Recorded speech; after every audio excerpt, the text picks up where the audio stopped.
YouTube پر۔ اگر آپ نے ابھی تک ہمارا چینل سبسکرائب نہیں کیا تو ابھی سبسکرائب کریں اور بیل آئیکن کو کلک کر کے ہماری لیٹسٹ ویڈیوز کے بارے میں اپڈیٹ جانیں۔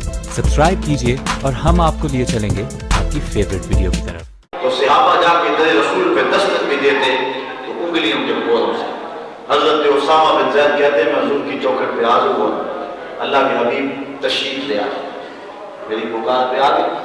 رات کا موقع تھا، حضور اٹھ کے آئے اسی عالم میں کہ حضور نے اسی طرح کمبل اپنے ارد گرد لپیٹا ہوا۔ میں حضور سے حاجت کہی، حضور نے میری حاجت بتا دی کی۔ میں جب گفتگو کرتا تھا میں نے کیا منظر دیکھا کہ حضور نے جو کمبل اوڑھا اس کے دائیں بائیں حرکت ہو رہی، جس طرح کمبل کے نیچے کوئی چیز حرکت ہے۔ جب میری بات مکمل ہو گئی تو مجھ سے ناراض ہو گیا، میں نے پوچھ لیا آقا میں گفتگو کر رہا تھا آپ کمبل اوڑھا لیکن مجھے دائیں بائیں پہلوؤں کی طرف حرکت دکھائی دیتی رہی ہے، یہ کیا ہے؟ فَكَشَفَ عَنِ الْحَسْنُ وَالْحُسَيْنُ عَلَىٰ وَرَكَعَتَيْنِ، حضور نے چادر کو ہٹایا، ایک پہلو سے حضرت حسن چمٹے ہوئے تھے، ایک سے حضرت حسین چمٹے ہوئے تھے۔ اور میں یہ میرے بیٹے یہ میری بیٹی کے بیٹے ہیں، اے اللہ میں ان سے پیار کرتا ہوں تو بھی ان سے پیار کر، اور جو ان سے پیار کرتا ہے میرے مولا تو بھی ان سے پیار کر۔ اب ذرا غور کیجیے اور ایک دوسرے موقع پر فرمایا۔ اب یہاں ایک چلو پہلے بات ہے تبلیغ دین کا میں تم سے صلہ کوئی نہیں مانگا، قرض بھی نہیں مانگا، اپنی اولاد کے لیے بھی کچھ نہیں مانگا، میری وراثت نہیں ملی، بلکہ اپنی اولاد کے لیے صدقہ بھی حرام قرار دے دیا، زکوٰۃ بھی حرام قرار دے دیا۔ میری اولاد سید بھوکے رہ لیں گے، پیاسے رہ لیں گے، تمہارے آگے ہاتھ نہیں پھیلانا، صدقہ بھی نہیں لیں گے، زکوٰۃ بھی نہیں لیں گے، تم سے کچھ نہیں مانگیں گے، میں نے بھی ساری زندگی نہیں مانگا، لا اسألکم علیہ اجرا، لیکن میں اپنے قربا کا پیار مانگتا ہوں، میرے اہل بیت کے ساتھ مجھے محبت کرتا ہوں۔ تو جب کچھ نہیں مانگتا تھا تو محبت بھی نہ مانگی جاتی، یہ جو چیز طلب کی گئی نا میرے قربا کے ساتھ تم نے محبت کر دی، یہ چیز مانگ لو، اگر یہ بھی نہ مانگی جاتی تو پھر، لیکن یہ اس لیے مانگی گئی کہ قربا کے ساتھ محبت امت کے فائدے میں تھی۔ فرمایا لوگوں تمہارے اندر دو چیزیں چھوڑے جاتے ہیں، کتاب اللہ، ایک اللہ کی کتاب، اور دوسری اہل بیت، اور ایک اپنے اہل بیت کو چھوڑے جاتے ہیں۔ ان دونوں کو مضبوطی سے تھام لو، حق پر تھام لو گے گمراہ نہیں ہو۔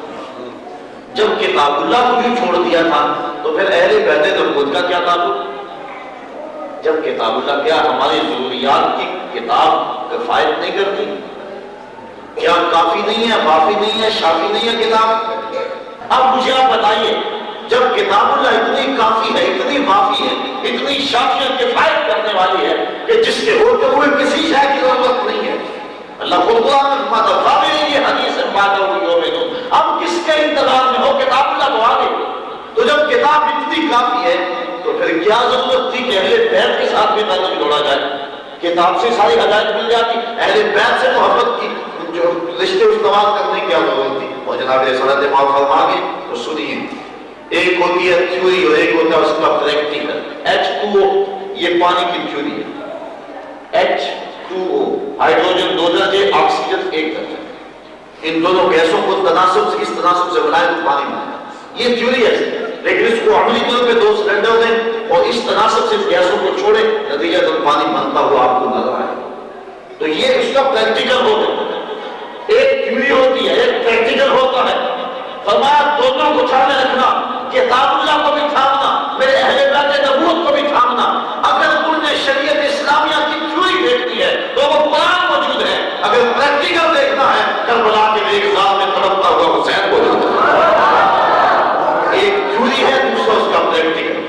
قرآن کی تھیوری ہے وَاسْتَعِینُوا بِالصَّبْرِ وَالصَّلَاةِ، صبر سے اور نماز سے مدد طلب کرو۔ اگر تم نے مدد مانگنی ہے تو صبر سے مانگو، نماز سے مانگو، یہ قرآن کی تھیوری تھی۔ اب پریکٹیکل کربلا میں